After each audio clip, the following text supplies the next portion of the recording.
let's start with your thoughts on consumers. One of the things that you and I've talked a lot about is, how do we get people to save more and save more earlier? This pandemic and the related economic crisis have put a spotlight on the lack of savings that most households have. So, what's your perspective about how we get consumers to save more earlier? Well, why don't we start with a couple of stats? It always helps to frame this. I know everybody has a lot floating around in their head. Here's some that I carry around with me. The number of U.S. retirees has reached over 50 million now.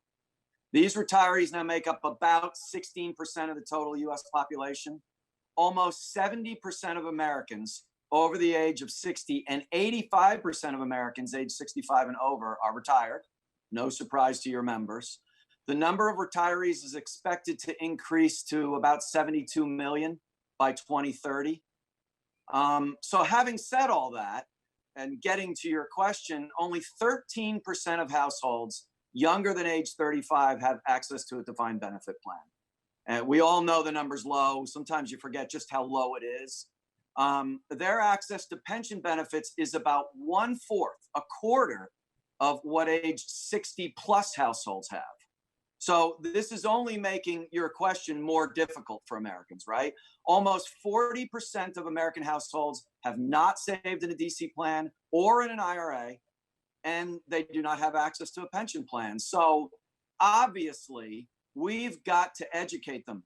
We've got to educate them better. Consumers need to understand the importance of saving earlier. This has been talked about for decades, decades, and decades.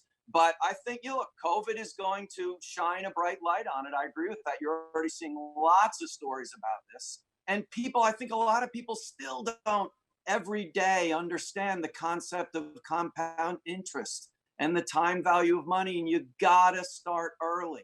So the more we can promote these concepts for people in their 20s, certainly people in their 30s, the better off they're going to be.